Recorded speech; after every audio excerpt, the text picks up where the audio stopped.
नमस्कार। इस भगवद गीता की आनंद यात्रा में आपका स्वागत है। आज से हम ये श्रृंखला को और इंटरेस्टिंग बनाएंगे। इस एपिसोड पर या इसके पहले के अन्य एपिसोड पर आधारित प्रश्न पूछे जाएंगे। प्रश्न वीडियोज़ में बताई हुई भगवद गीता की जानकारी पर होंगे और श्लोक पर आधारित होंगे, और ये प्रश्नों के उत्तर आपको कमेंट सेक्शन में लिखने हैं। करेक्ट आंसर, सही उत्तर लिखने के लिए आपको वीडियो अंत तक ठीक से देखना और सुनना होगा। ठीक है, चलिए आगे बढ़ते हैं। हमारी ये यात्रा कोई मामूली यात्रा नहीं है। इस यात्रा से हमारा सर्वांगीण संपूर्ण विकास, उन्नति होने वाली है। अगर भगवान के प्रति समर्पित भाव से इस वीडियो को और ये वीडियोज़ की श्रृंखला को ध्यान से, अत्यंतिक प्रेम से देखेंगे, सुनेंगे, तो निश्चित ही भगवान की कृपा, प्यार हम पर बरस रहा है ऐसी अनुभूति होगी। ये श्रृंखला बनाने का उद्देश्य ही ये है कि भगवान को समझना, जानना, ये सारा जगत कैसे चल रहा है ये समझना और भगवान के प्रति हमारा प्रेम बढ़ाते रहना। महाभारत युद्ध का कहीं भी जब जब उल्लेख होता है तब हमारी बुद्धि में ये युद्ध का कारण स्पष्ट होना चाहिए। क्या है ये युद्ध का कारण? ये युद्ध दो सिद्धांतों के लिए हुआ था। कौन से दो सिद्धांत थे? पहला ईश्वरवाद और दूसरा सिद्धांत निरीश्वरवाद। दुर्योधन कह रहा था मानव जीवन के उत्थान के लिए, उसके सुख के लिए ईश्वर की ज़रूरत नहीं। दुर्योधन का राज्य सारे भौतिक सुखों से बहुत संपन्न, समृद्ध था। दुर्योधन के राज्य का किरातार्जुनीय में बड़ा सुंदर वर्णन पढ़ने को मिलता है। उसके राज्य की प्रजा बहुत सुखी थी। ईश्वर का नाम, ईश्वर का विचार छोड़ के सबको सब कुछ मिल रहा था। दुर्योधन ईश्वर का त्याग करके समाज जीवन खड़ा करना चाहता था, निरीश्वरवाद प्रस्थापित करना चाहता था। लेकिन पांडवों को लग रहा था कि एक बार ये विष जनमानस में फैल गया और स्थिर होकर पक्का हो गया तो हजारों वर्षों तक मानव ईश्वर के तरफ मुड़ेगा नहीं। पांडव ईश्वराभिमुख समाज की निर्मित करना चाहते थे। तो ये दो विचारधारा और दो सिद्धांतों का संघर्ष था। इसलिए ये युद्ध निर्णायक था। इसीलिए इसे धर्म युद्ध कहा गया। ये हमारे दिमाग में स्पष्ट होना चाहिए। फिर ईश्वर के विचारों की आवश्यकता है कि नहीं, ये हम आगे जानेंगे। 31 श्लोक से अब गीता का दूसरा विभाग शुरू होता है। 11 श्लोक से 30 श्लोक तक प्रभु ने शरीर और आत्मा के बारे में बताया। उसे सांख्य सिद्धांत कहते हैं। शरीर नाशवान है और आत्मा का कभी भी नाश नहीं होता। आत्मा मरता नहीं, वो अविनाशी है। इस बारे में 30 श्लोक तक सारा वर्णन पिछले वीडियोज़ में सुना है। अब तक शरीर और आत्मा के बारे में हमने जाना। अब इस दूसरे विभाग यानी 31 श्लोक के आगे क्या जानना है? अब हमें ये जानना है कि मैं कौन हूँ, मुझे करना क्या है, कैसे रहना है, इत्यादि। जब ऐसे प्रश्न खड़े होते हैं वहीं से कर्तव्य पालन की बात आती है। कर्तव्य पालन यानी विश्व क्रीड़ा के नियमों का पालन। ये विश्व क्रीड़ा क्या है? ये बहुत बड़ा खेल है, गेम है, स्पोर्ट है, प्ले है या नाटक कह सकते हैं। ये इतनी बड़ी विश्व क्रीड़ा, ये वर्ल्ड स्पोर्ट्स, वर्ल्ड गेम्स आयोजित करने वाला ऑर्गेनाइज़र कौन है? किसमें इतनी शक्ति, बुद्धि और कल्पकता है? क्या आप गेस कर सकते हैं? बिल्कुल सही, वो तो केवल ईश्वर ही हो सकता है। कोई भी गेम, खेल हम खेलते हैं तो हर खेल के कोई ना कोई नियम, रूल्स, इंस्ट्रक्शन होते हैं। लूडो, सांप सीढ़ी के भी कुछ नियम होते हैं। तो ये इतने बड़े विश्व क्रीड़ा के भी नियम हैं और ये नियम पालन भी करने हैं। इसी को कर्तव्य कहते हैं। हमने खेल में नियम का उल्लंघन किया तो फाउल होता है और रेफरी खिलाड़ी को थोड़ी देर के लिए खेल से ग्राउंड से बाहर निकाल देता है। ये पनिशमेंट होती है। अच्छे खेल का प्रदर्शन किया, जीत गया तो ऑर्गेनाइजिंग कमेटी खिलाड़ी को शील्ड, ट्रॉफी, कप जैसे कुछ ना कुछ प्राइजेस देती है। वैसे ही हर व्यक्ति को अपने अपने जीवन क्रीड़ा में, खेल में, जीवन काल में हर स्तर पर कर्तव्य पालन करना है। अच्छा खेले तो ऑर्गेनाइजर से यानी ईश्वर से प्राइजेस मिलते हैं। फाउल किया, चूक गए तो पनिशमेंट मिलती है। राइट? यही पर स्पष्ट हो जाता है कि ईश्वर है, इसलिए हमें ईश्वर की और ईश्वर के विचारों की, मार्गदर्शन की बहुत आवश्यकता है। ईश्वर ही अपने विचार गीता में बता रहे हैं। चलिए अब श्लोक पठन शुरू करते हैं। यहाँ से हमें ठीक से सुनना है कि क्यों कर्तव्य पालन करना है। ओम श्री परमात्मने नमः। अथ द्वितीयोऽध्यायः। श्रीभगवानुवाच स्वधर्मम् अपि चावेक्ष न विकम्पितुम् अर्हसि धर्म्याद्धियुद्धात् श्रेयो अन्यत् क्षत्रियस्य न विद्यते। अपने धर्म को देखकर भी तू भय करने योग्य नहीं है, अर्थात तुझे भय नहीं करना चाहिए, क्योंकि क्षत्रियों के लिए धर्म युद्ध से बढ़कर दूसरा कोई कल्याणकारी कर्तव्य नहीं है। यदृच्छया चोपपन्नौ स्वर्गद्वारम् अपावृतं सुखिनः क्षत्रियाः पार्थ लभन्ते युद्धमीदृशम्। हे पार्थ, अपने आप प्राप्त हुए और खुले हुए स्वर्ग के द्वार रूप इस प्रकार के युद्ध को भाग्यवान क्षत्रिय लोग ही पाते हैं। अथ चेत्त्वम् इमं धर्म्यौ संग्रामन्न करिष्यसि ततः स्वधर्मं कीर्तिं च हित्वा पापम् अवाप्स्यसि। किंतु यदि तू इस धर्मयुक्त युद्ध को नहीं करेगा तो स्वधर्म और कीर्ति को खोकर पाप को प्राप्त होगा। अकीर्तिं चापि भूतानि कथयिष्यन्ति ते व्ययाम् संभावितस्य चाकीर्तिर्मरणाद् अतिरिच्यते। अर्थात सब लोग तेरी बहुत काल तक रहने वाली अपकीर्ति का भी कथन करेंगे और माननीय पुरुष के लिए अपकीर्ति मरण से भी बढ़कर है। भयाद्रणाद् उपरतं मंस्यन्ते त्वां महारथाः येषां च त्वं बहुमतो भूत्वा यास्यसि लाघवम्। और जिनकी दृष्टि में तू पहले बहुत सम्मानित होकर अब लघुता को प्राप्त होगा, ये महारथी लोग तुझे भय के कारण युद्ध से हटा हुआ मानेंगे। इन श्लोकों में भगवान बता रहे हैं, हे अर्जुन, जो शास्त्र तुझे अहिंसा, करुणा इत्यादि गुणों का पालन करना बता रहे हैं, वही शास्त्र तुझे लड़ने को कह रहे हैं। तुझे शास्त्र प्रामाण्य मानना ही पड़ेगा और लड़ना पड़ेगा। तस्मात् शास्त्रम प्रमाणन्ते। तुझे वो पढ़ता है नहीं पढ़ता है ये प्रश्न निर्माण ही नहीं होता। इसलिए शास्त्र क्या बता रहे हैं ये तू ठीक से जान ले और स्वधर्म से हट मत, च्युत मत हो।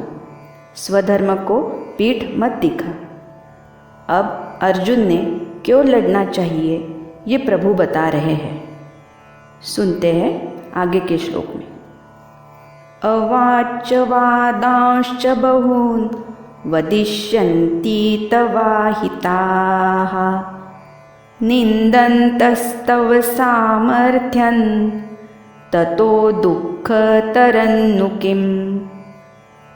अर्थात तेरे वैरी लोग तेरे सामर्थ्य की निंदा करते हुए तुझे बहुत से न कहने योग्य वचन भी कहेंगे, उससे अधिक दुख और क्या होगा।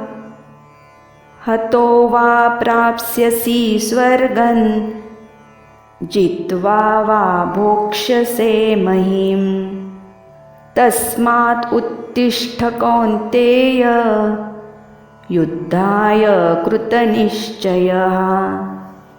अर्थात या तू युद्ध में मारा जाकर स्वर्ग को प्राप्त होगा अथवा संग्राम में जीतकर पृथ्वी का राज्य भोगेगा। इस कारण हे अर्जुन, तू युद्ध के लिए निश्चय करके खड़ा हो जा। यहाँ भगवान कह रहे हैं तू कृतनिश्चयी यानी पक्का निश्चय करके युद्ध में खड़ा हो जा। ऐसा कह के क्या भगवान अर्जुन को उकसा रहे हैं? बिल्कुल नहीं। इसका एक जोरदार कारण है। भगवान इस सृष्टि में शांति, नीति, धर्म प्रस्थापित करने के लिए दो प्रकारों के लोगों को क्रीड़ा करने को मतलब काम करने को पृथ्वी पर भेजता है।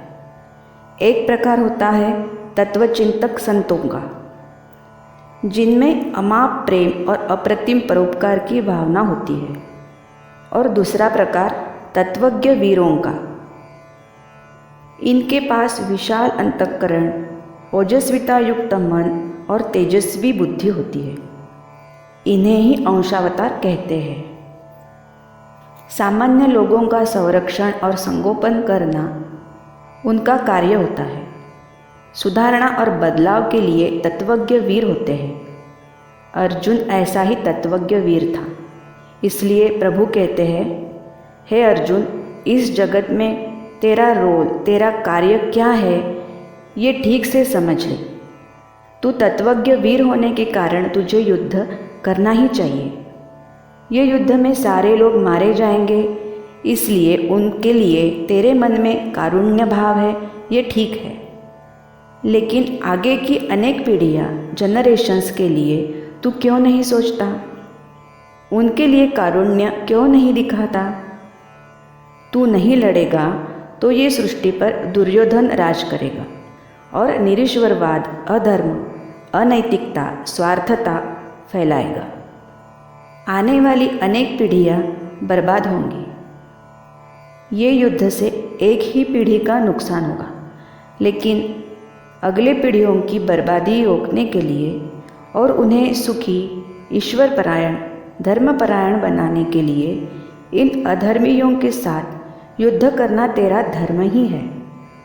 सुख दुखे समे कृत्वा लाभालाभौ जया जयौ ततो युद्धाय युज्यस्व नैवं पापम अवाप्स्यसि। अर्थात जय पराजय, लाभ हानि और सुख दुख को समान समझकर उसके बाद युद्ध के लिए तैयार हो जा। इस प्रकार युद्ध करने से तू पाप को नहीं प्राप्त होगा। एषा ते भीहिता सांख्ये बुद्धिर्योगे त्विमां शृणु बुद्ध्या युक्तो यया पार्थ कर्मबंधं प्रहास्यसि। अर्थात हे पार्थ, यहाँ बुद्धि तेरे लिए ज्ञान योग के विषय में कही गई है। अब तू इसको कर्मयोग के विषय में सुन। जिस बुद्धि से युक्त हुआ तू कर्मों के बंधन को भली भांति त्याग देगा, अर्थात सर्वथा नष्ट कर डालेगा। नेहाभिक्रमनाशोस्ति प्रत्यवायो न विद्यते स्वल्पम अप्यस्य धर्मस्य त्रायते महतो भयात्। अर्थात इस कर्मयोग में आरंभ का अर्थात बीज का नाश नहीं है और उल्टा फलरूप दोष भी नहीं है, बल्कि इस कर्मयोग रूप धर्म का थोड़ा सा भी साधन जन्म मृत्यु रूप महान भय से रक्षा कर लेता है। प्रभु तत्वचिंतक संत और तत्वज्ञ वीरों को शक्ति देते हैं और जीवन संघर्ष में खड़ा करते हैं। अब श्लोक 31 से 40 तक के श्लोक पठन करेंगे। उसके बाद प्रश्न पूछेंगे। ओम श्री परमात्मने नमः। अथ द्वितीयोऽध्यायः। श्रीभगवानुवाच स्वधर्मम् अपि चावेक्ष न विकम्पितुमर्हसि।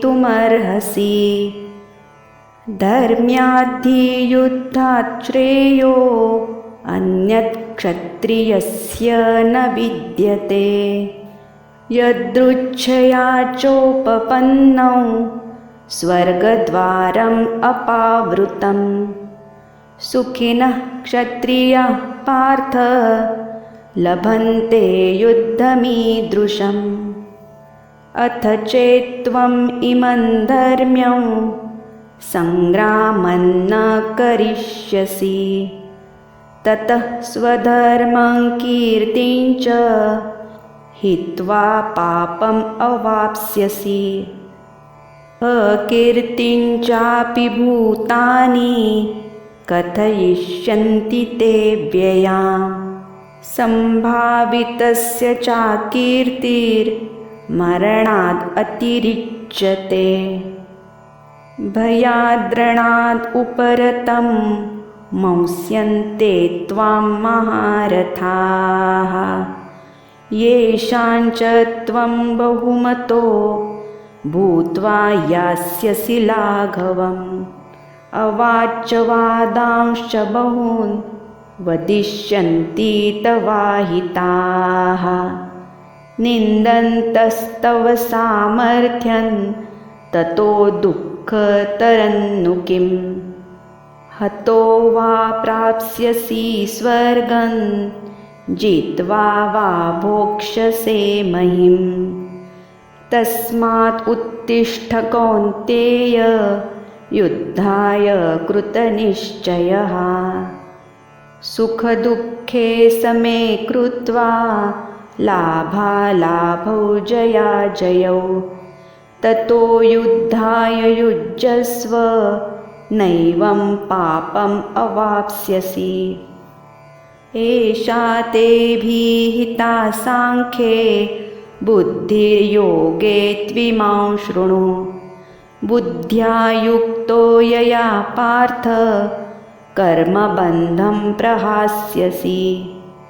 नेहाभिक्रमनाशोऽस्ति प्रत्यवायो न विद्यते।